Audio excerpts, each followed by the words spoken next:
ही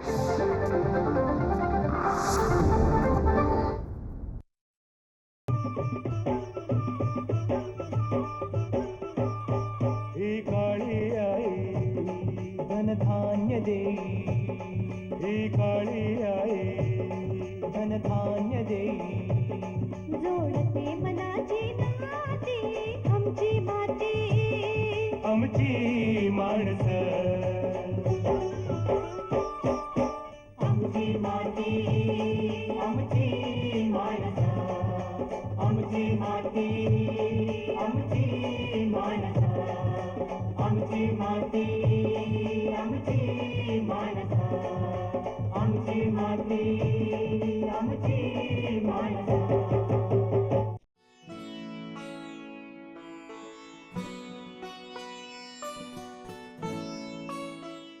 नमस्कार मंडळी, आमची माती आमची माणसं या कार्यक्रमात मी रसिका आपल्या सगळ्यांचं मनपूर्वक स्वागत करते. मंडळी, या भागात आपण बोलणार आहोत शाश्वत मासे उत्पादनासाठी जबाबदार मासेपालन या अत्यंत महत्त्वाच्या विषयावर. मत्स्य उपकेंद्र तारापूरवाला सागरी जीवशास्त्रीय संशोधन केंद्र पनवेल येथे संशोधन अधिकारी म्हणून कार्यरत असलेले डॉक्टर शशिकांत मेश्राम सर आज आपल्याबरोबर उपस्थित आहेत. ते त्यांच्या अनुभवातून या विषयावर आज आपल्याला सखोल असं मार्गदर्शन करणार आहेत. नमस्कार सर, आपलं नमस्कार. मनपूर्वक स्वागत करते. नमस्कार. आपल्या या चर्चेला सुरुवात करतानाच आजचा आपला जो विषय आहे त्या विषयाच्या अगदी मुद्द्यावरचा प्रश्न मी तुम्हाला असा विचारेन की जबाबदार मासेपालन म्हणजे नेमकं काय? असं आहे की आज या मासेपालनातनं आपण भरपूर आर्थिक फायदा मिळवतोय. पण ते करत असताना आपल्याला सामाजिक तसेच पर्यावरणाचा कुठलाही नकारात्मक परिणाम होणार नाही याची काळजी घेणं फार महत्त्वाचं आहे. आणि ती जर काळजी आपण घेऊ शकलो तरच आपण जबाबदारीने मासेपालन करून याच्यातनं आपण आर्थिक फायदा मिळवू शकतो. तर जबाबदारी ही आहे आपली की पर्यावरणाचा आणि त्याचप्रमाणे कुठल्याही सामाजिक घटकांचा नकारात्मक हा परिणाम होता कामा नये, हे महत्त्वाचं आहे. पण मग यामध्ये मुख्यतः आपण कुठल्या घटकांचा विचार केला पाहिजे जबाबदारी बाळगण्यासाठी? हा अतिशय महत्त्वाचा प्रश्न आहे, कारण की जे घटक आहेत ते फार महत्त्वाचे आहेत. आणि त्यामध्ये मुख्यतः आपल्याला बायोडायव्हर्सिटी म्हणजे जे आपले जैवविविधता आहे ती मेंटेन राहिली पाहिजे. आपण हे जे काही ॲक्वाकल्चर करतो किंवा मत्स्यपालन करतो याच्यातनं निघणारं जो प्रदूषण आहे, म्हणजे कचरा म्हणू आपण थोडक्यात त्याला. कचरा इन द सेन्स काही अँटिबायोटिक टाकतो आपण किंवा काही याच्यात गाळ जमा होतो, तो आपण डायरेक्ट खाड्यांमध्ये किंवा नद्यांमध्ये न सोडता त्याची योग्य पद्धतीने ट्रीटमेंट करून सोडलं पाहिजे. त्याच्यानंतर ॲक्वाकल्चर किंवा हे मत्स्यपालन करताना आपल्याला हॅचरीचंच बीज वापरलं गेलं पाहिजे. त्याच्यानंतर याच्यामध्ये आपल्याला बायोसिक्युरिटी हा खूप महत्त्वाचा विषय आहे आणि तो बायोसिक्युरिटी आपल्याला योग्य पद्धतीने याच्यामध्ये वापरल्या गेली पाहिजे. त्याचप्रमाणे पाण्याची गुणवत्ता आणि खाद्य याचं व्यवस्थित मॅनेजमेंट केलं पाहिजे. आणि ह्या घटकांचा जर आपण विचार केला तरच आपण याच्यातनं जबाबदारीने मासेपालन करू शकतो. पण मग याकरता काही उपाययोजना नक्कीच असतील, त्याबद्दल थोडंसं सविस्तर ऐकायला आवडेल. कुठलंही ज्यावेळेस आपण औषधं वापरतो किंवा अँटिबायोटिक वापरतो तर ते अँटिबायोटिक वापरण्यापूर्वी त्याची माहिती असली पाहिजे की म्हणजे हे वापरण्याने काय होईल आणि हे कितपत वापरलं गेलं पाहिजे. कारण की बरेचदा असं होतं की आपले काही फॉरेनमध्ये एक्सपोर्ट जे पाठवले जातात कोळंबीचे वगैरे, त्याला काही प्रत्येक देशांमध्ये ठरलेले लिमिट आहेत. अँटिबायोटिकची इतकीच लिमिट असली पाहिजे किंवा जे काही फीडमध्ये आपण अँटीऑक्सिडंट वापरतो त्या अँटीऑक्सिडंटची लिमिट इतकीच असली पाहिजे. अँटीऑक्सिडंट जसं की इथॉक्झिक्विन आहे, तर त्याची लिमिट ठरलेली आहे. त्या लिमिटपेक्षा जर जास्त असेल तर आपण ते कंटेनरचे कंटेनर कोळंबीचे रिजेक्ट होतात. आणि म्हणून अशा गोष्टींची आपल्याला फार काळजी घेणं गरजेचं आहे की जेणेकरून आपले कंटेनर हे फॉरेनमध्ये, कारण की शेवटी आपल्याला कोळंबीच्या माध्यमातून फॉरेन एक्सचेंज मिळतं आणि ते फॉरेन एक्सचेंज मिळत असताना आपल्याला ह्या गोष्टींची काळजी घेणं अगदी गरजेचं आहे. बरोबर. मग या सगळ्याची काळजी घेत मासेपालन करण्याच्या काही पद्धती असतील विविध, ज्या शेतकऱ्यांसाठी उपयुक्त आहेत, त्या पद्धतींविषयी थोडंसं मार्गदर्शन. अशा काही पद्धती आलेल्या आहेत. म्हणजे ऑफकोर्स आपण हे जे काही पूर्व पारंपरिक पद्धतीने करतोय त्या आहेतच. पण त्यासोबतच पर्यावरणाचा ऱ्हास होऊ नये किंवा आपल्या सामाजिक घटकांचा कुठला नकारात्मक परिणाम जाऊ नये यासाठी आपण काही नवीन टेक्नॉलॉजीज डेव्हलप केल्या, जसे की बायोफ्लॉक टेक्नॉलॉजी. त्या माध्यमातून आपण काही मत्स्य बीज तयार करू शकतो. त्याच पद्धतीने इमटा म्हणून आहेत, त्याच पद्धतीने रास. याच्यामध्ये मुख्यतः कसं आहे की जी काही वेस्ट निर्माण होते त्याचं वापर केला जातो हम्म. आणि त्या वापरातूनच खाद्य तयार केलं जातं, जे माशांचं नैसर्गिक खाद्य आहे. आणि त्या नैसर्गिक खाद्याच्या माध्यमातून ह्या सिस्टीम चांगल्या पद्धतीने रन होतात. हम्म. आणि तशा पद्धतीने आपण पाण्याचा जो कचरा आहे किंवा जो बाकी नैसर्गिक वातावरणात जाणार आहे हम्म. तो थांबवू शकतो. आणि या माध्यमातूनच आपण त्याचं खाद्य तयार करून अशा पद्धतीने कोळंबी उत्पादन किंवा मासे उत्पादन घेऊ शकतो. आणि जैवसुरक्षिततेचा मुद्दा फार महत्वाचा आहे. तर या सगळ्या मत्स्यपालनात जैवसुरक्षिततेची आपण कशी काळजी घेतली पाहिजे किंवा त्याच्याकडे कसं शेतकरी बांधवांनी पाहायला हवं? जैवसुरक्षितामध्ये आपण म्हणतो बायोसिक्युरिटी. आता हम्म. बायोसिक्युरिटी म्हणजे काय, की कोळंबी संवर्धन तुम्ही करत आहात, तर कोळंबी संवर्धनामध्ये आपल्याला जी आताच्या परिस्थितीमध्ये जी मोस्टली कोळंबी केली जाते ती वेनामी व्हाईट कोळंबी म्हणतो आपण त्याला. ती बाहेरची कोळंबी आहे. आणि ती ज्यावेळेस आपण आपल्याकडे परमिशन दिली 2014 मध्ये, तर त्या काही मुद्द्यांवरच दिली. पहिला मुद्दा त्याच्यातला आहे की कोस्टल ॲक्वाकल्चर ऑथॉरिटी, जी चेन्नईला इंडियाची कंपनी आहे, आपले त्या माध्यमातनं परवानगी दिली जाते. ती परवानगी घेणं गरजेचं आहे. त्या पद्धतीने या कोळंबीची साठवणूक जी संख्या आहे ती 60 नंबर्स प्रति मीटर स्क्वेअर या पद्धतीनेच केली पाहिजे. त्याच्यापेक्षा जास्त झाली तर पर्यावरणाला प्रॉब्लेम करणार आहात. बरोबर. त्याच पद्धतीने कोळंबीची साठवणूक झाली जास्त तर मग अनेक पद्धतीचे रोग येतात. ते सर्व होऊ नये याची काळजी घेणे गरजेचं आहे. त्याच्यानंतर आपल्याला क्रॅब फेन्सिंग आणि बर्ड फेन्सिंग हे करणं गरजेचं आहे, जेणेकरून आपल्या तलावातली कोळंबी कुठेही नैसर्गिक वातावरणात गेली नाही पाहिजे, ह्याची काळजी घेणं गरजेचं असतं. त्याच्यानंतर याचं खाद्य आणि पाण्याचं व्यवस्थापन योग्य पद्धतीने गरजेचं आहे. कारण की खाद्य आणि पाणी जर व्यवस्थित मेंटेन नाही केलं गेलं तर मग याच्यातनी काही रोग निर्माण होतात. आणि बरेचदा आपल्याला अशा पद्धतीचा रोग निर्माण झालेले आपण बघतो. आणि मग बरेचदा हे शेतकरी वर्ग काय करतात, टोटल पाणी नैसर्गिक वातावरणात सोडून देतात, खाडीमध्ये सोडून देतात. आणि त्या माध्यमातून पुन्हा त्या खाडीवर जेवढे काही आपले तलाव असतील त्या सर्वांना प्रॉब्लेम निर्माण होतो. त्यांच्या इथेही तो रोग वाढीला लागतो. त्यामुळे अशा पद्धतीने आपल्याला बायोसिक्युरिटी मेजर्स घेणं गरजेचं आहे. त्याच पद्धतीने सीड जे आहे म्हणजे बीज आपण हे चेक करून घेतलं पाहिजे. त्यामध्ये मुख्यतः SPS चा आपल्याला स्टॉक घेणं गरजेचं आहे. आणि त्याचं PCR टेस्ट झाली पाहिजे आणि स्ट्रेस टेस्ट वगैरे करूनच आपण आपल्या तलावात कोळंबी बीज टाकलं गेलं पाहिजे. तरच आपण व्यवस्थित या ह्याच्यातनं उत्पादन घेऊ शकतो. बरोबर. खरं तर आता तुमच्या या उत्तरातून मला तुम्हाला अनेक प्रश्न विचारावेसे वाटतात. पण तुम्ही आता परवानगीचा उल्लेख केला. देशविदेशात काही वेगवेगळे नियम असतात, काही मासे पालनाचे काही नियम आणि त्याच्या परवानग्या शासनाकडून घ्याव्या लागतात. तर तिलापिया नावाचा जो मासा आहे त्याच्या पालनासाठी परवानगी घ्यावी लागते का? या विषयावर तुम्ही आता थोडंसं सांगावं हो. असं मला वाटतंय. तिलापिया मासा हाही आपला एक्झोटिक स्पीसीज आहे. त्यामध्ये जी आज भारत सरकारने आपल्याला परवानगी दिली आहे ती ओरियोक्रोमिस नायलोटिकस म्हणून या माशाची आपण जात वापरू शकतात. तिलापियामध्ये फक्त नर तिलापियांचंच आपण संवर्धन करू शकतो. त्यासाठी महाराष्ट्र शासन, मत्स्य विभाग यांची परवानगी घेणं गरजेचं आहे.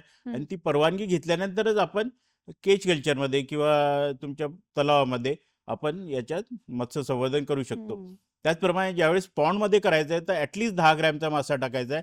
केजमध्ये करत असाल तर ॲटलिस्ट 50 ग्रॅमचा मासा टाकायचा आहे. हे बंधनकारक आहेत. यामध्ये बरेचदा आता आम्ही असं बघतो की शेतकरी वर्ग हे छोटे मासे टाकतात. त्या ह्याच्यातनं बरेचदा ते छोटे मासे पूर वगैरे आले तर आपल्या नैसर्गिक वातावरणात जाण्याची शक्यता असते. आणि नैसर्गिक वातावरणात गेले तर मग ते आपल्या सिस्टीममध्ये जातील आणि आपली बायोडायव्हर्सिटी खराब करतील. आणि त्याच्यामुळे अशा पद्धतीचं बंधन आपण ठेवलेलं आहे. आणि ह्या रूल्स अँड रेग्युलेशनचं पालन जर आपण केलं, जे काही महाराष्ट्र शासनाने नियम बनवून दिलेले आहेत त्या नियमात जर आपण मत्स्यपालन केलं तर नक्कीच याच्यातनं आपल्याला चांगला फायदा मिळतोय. बरोबर. अतिशय महत्त्वाची अशी माहिती तुम्ही सांगताय. असंच तुम्ही मांगूर माशाविषयी पण थोडासा, जो प्रसिद्ध मासा आहे, तर त्याच्या पालनाविषयी आपल्याकडे भारतात बंदी आहे का? आणि असेल तर मग ती का? याच्याविषयी थोडंसं सविस्तर सांगावं. मागूर माशाचं असं आहे की जो आपला मागूर मासा आहे, इंडियन कॅटफिश जो म्हणतो आपण, क्लॅरियस बॅट्रॅकस, ह्याचं संवर्धन करता येतं. तो जास्तीत जास्त आपल्याला 100, 150, 200 ग्रॅमपर्यंत वाढतो. त्याचं मार्केट साईज ती आहे. मात्र आफ्रिकन कॅटफिश जो क्लॅरियस गॅरेपिनियस नावाची स्पीसीज आहे, त्याच्यावर भारत सरकारने बंदी घातलेली आहे. हं. हा मासा अतिशय म्हणजे काय म्हणतो आपल्या पर्यावरणाला धोका निर्माण करणार आहे. जर हं. मासा हा आपल्या सिस्टीममध्ये गेला तर येणाऱ्या पुढच्या पिढीला आपल्याला कुठल्याही पद्धतीचे स्पीसीज बघायला मिळणार नाही आणि हं. त्याच्यामुळे आपल्याला जैवविविधता टिकवून ठेवायची असेल तर क्लॅरियस गॅरॅपिनियस या माशाचं अजिबात कल्चर करायचं नाहीये, त्याचं संवर्धन करू नये. दुसरं या माशांच्या ह्याच्यातनं जवळपास आता जे ऑब्झर्वेशन आलंय ते हं. जवळपास हा मासा 40 वेगवेगळे रोग कॅरी करतो आणि बापरे! तो रोग कॅरी करत असल्यामुळे हं. उद्या आपल्या सिस्टीममध्ये जर हा मासा घुसला तर आपले मासे सर्व रोग निर्माण होतील आणि हे हं. रोग जर निर्माण झाले माशांमध्ये ते अनायसे ह्युमनमध्ये पण त्याचं ट्रान्सफर होऊ शकतात आणि म्हणून आपल्याला हा आफ्रिकन कॅटफिश मासा आहे हं. याचा विशेष काळजी घेतली पाहिजे आणि त्या माशावर बरेचदा आपल्या महाराष्ट्र शासनाकडनं जिथे जिथे कुठे सुरू असले तर त्यांचा अचानक व्हिजिट केली जाते, हं. तिथे पालन सुरू असेल तर ती बंदी केली जाते, हं. याचा स्टॉकही नष्ट केला जातो. त्यासाठी म्हणजे एक जमिनीत खड्डा पुरून त्यामध्ये तो स्टॉक नष्ट केला जातो. हं. अशा पद्धतीने जेणेकरून आपल्या सिस्टीममध्ये हा कुठल्याही प्रकारे गेला नाही पाहिजे याची काळजी घेणं आपली जबाबदारी आहे आणि नक्कीच. हेच जबाबदारीने मत्स्यपालन करण्याची आज हं. गरज आहे. हं. आमची माती आमची माणसं. मगाशी बोलत असताना मत्स्य बीजांचा उल्लेख केला. तर नैसर्गिक मत्स्य बीज म्हणजे नेमकं काय आणि त्यांचा वापर शेतकरी बांधवांनी करावा का? हो, कारण की आपण ॲक्वाकल्चर म्हणतो म्हणजे मत्स्यपालन करायचं आहे. हं. मत्स्यपालन करत असताना पूर्वी आपण काय करत होतो, की निसर्गातून मत्स्यबीज घेत होतो. पण निसर्गातून मत्स्यबीज जर घेत राहिलो आपण, तर निसर्गातला स्टॉक कमी होईल बरोबर. आणि नंतर आपल्या नद्यांमध्ये तो स्टॉक दिसणार नाही. हं. म्हणून आर्टिफिशियल प्रोपोगेशन करणं गरजेचं आहे. आर्टिफिशियल हॅचरीज निर्माण झाल्या आहेत. हं. जशा की चायनीज हॅचरी आहेत. त्या चायनीज हॅचरीचं बीज टाकणं आपल्याला गरजेचं आहे हं. किंवा कुठलंही मत्स्य पालन करत असताना आपल्याला हा विचार केला गेला पाहिजे, की या माशाचं बीज माझ्याकडे उपलब्ध आहे का? हं. आणि ज्या माशाचं बीज उपलब्ध असेल तेच माशाचं संवर्धन आपण करणं स्टार्ट करावं, सुरुवात करावी आणि म्हणून हॅचरीचं ज्यावेळेस आपण बीज घेतो तो हं. एकसारख्या प्रमाणात वाढत असतं आणि चांगलं उत्पादन सुद्धा मिळतं.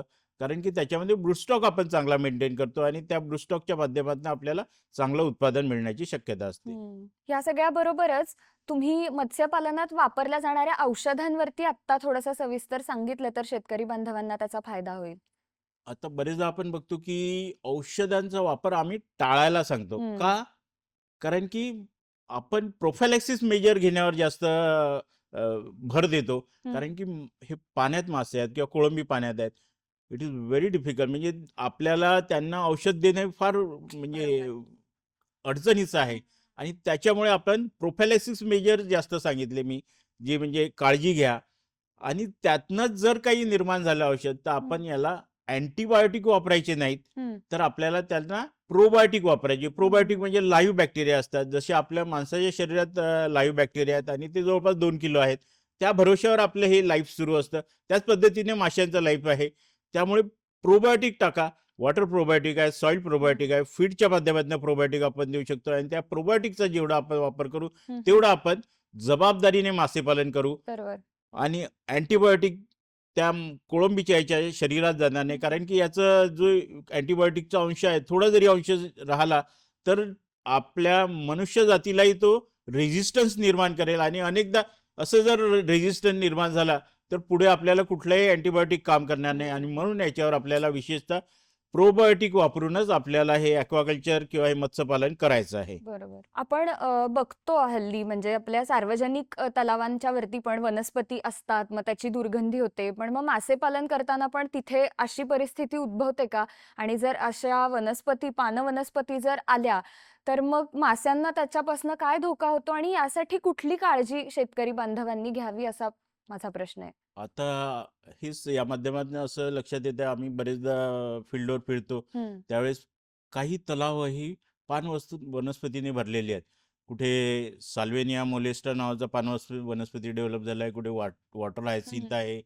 तर ह्या अशा वनस्पती डेव्हलप झाल्यामुळे काय होतं की पुराच्या वेळेस यांच्या स्पोर वाहत जातात आणि एकदा कुठल्या तलावात गेले हं. 20-20 वर्ष तसेच राहतात. बरोबर. एकदा त्या तलावात जर स्पोर गेले तर त्यांचं जे रिप्रोडक्शन आहे ते इतकं हं. फास्ट आहे की म्हणजे फ्रॅगमेंटेशन मधनं पण रिप्रोडक्शन आहे हं. आणि ते 20-20 वर्ष तुमच्या तलावातनं हटत नाही.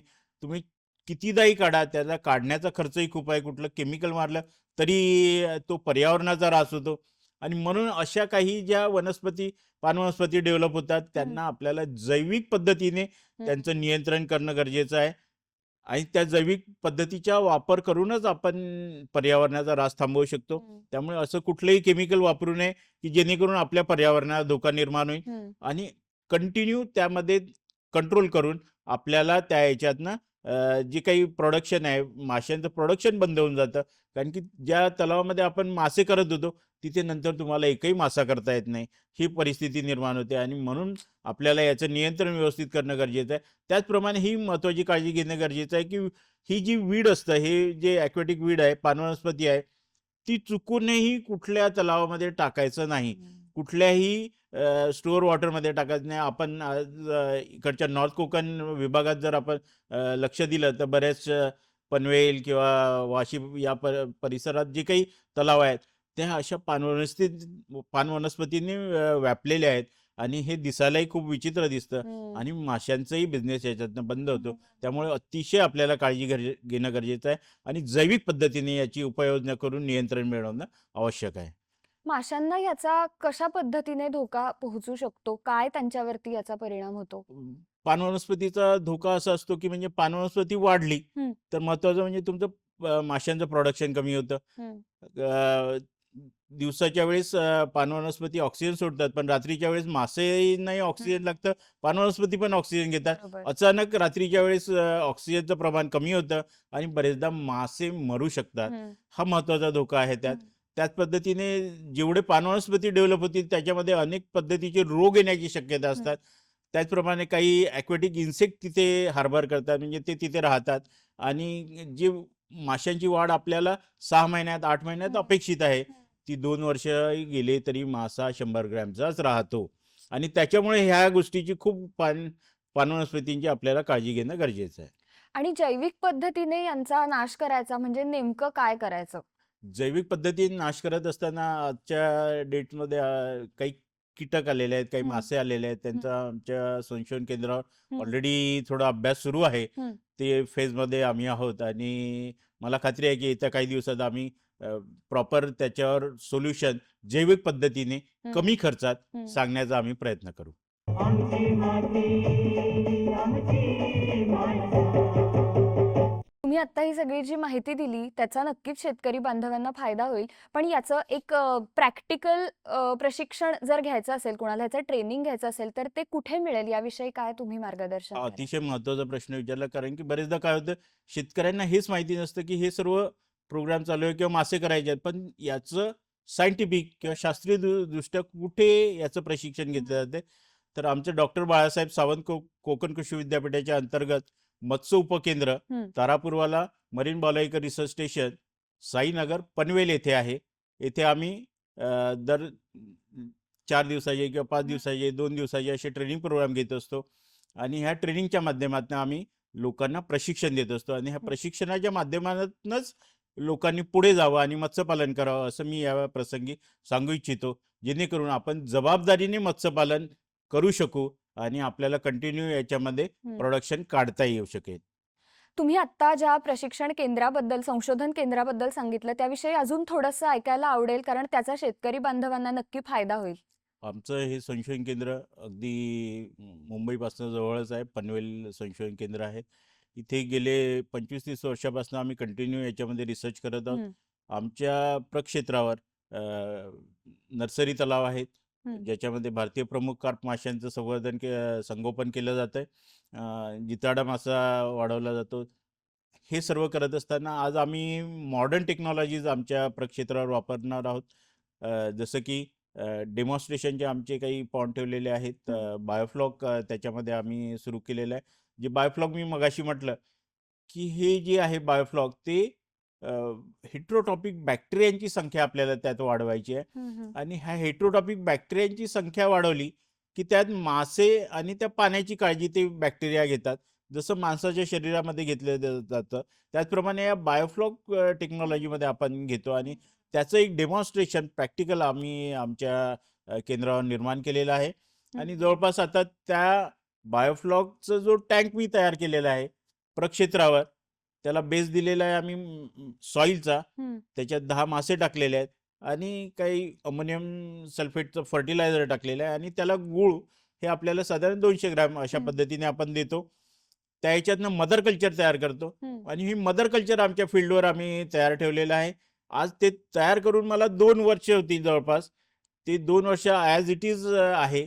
तुम्ही कधी येऊन बघाल तर त्यात मासे दिसतील आणि या बायोफ्लॉकच्या माध्यमातून आपण कंटिन्यू त्यामध्ये याच्यात मुख्यतः काय की जो काही तुमचा कचरा तयार होतो हम्म. त्या कचऱ्याच्या माध्यमातूनच माशाचं खाद्य तयार केलं जातं आणि मासे याच्यामध्ये चांगले वाढतात. कारण की बायोफ्लॉकमध्ये कसं होतं, तुम्ही नॉर्मल याच्यात जर बघाल तर मासा असा थोडा कलरफुल नसतो. हम्म. बायोफ्लॉकच्या याच्यात तुम्हाला कलरफुल मासे दिसतील, हम्म. धष्टपुष्ट मासे दिसतील. आणि येत्या काळात जे आपल्याला नैसर्गिक शेती आपण म्हणतो किंवा ऑर्गॅनिक शेतीची जी गरज आहे ती या बायोफ्लॉकच्या माध्यमातून चांगल्या प्रकारे आपल्याला करता येईल. त्याचं डेमॉन्स्ट्रेशन आम्ही आमच्या याच्यात ठेवलेलं आहे. त्याच्यानंतर आमच्याकडे पॉलिथिन लायनिंग पॉन्डमध्ये पण आम्ही सीड रिअरिंग करतो. हम्म. पूर्वी आपण याच्यामध्ये मोस्टली अर्धन पॉन्डमध्ये केलं जात होते मातीच्या तलावांमध्ये. हम्म. त्याच्यामध्ये सर्वायवल कमी मिळतं, त्यामुळे पॉलिथिन लायनिंगमध्ये पण आपण सुरू केलेलं आहे. त्याच पद्धतीने बायोफ्लॉकमध्ये आपण याच्यात बीज रिअरिंग करायला सांगतो आहोत.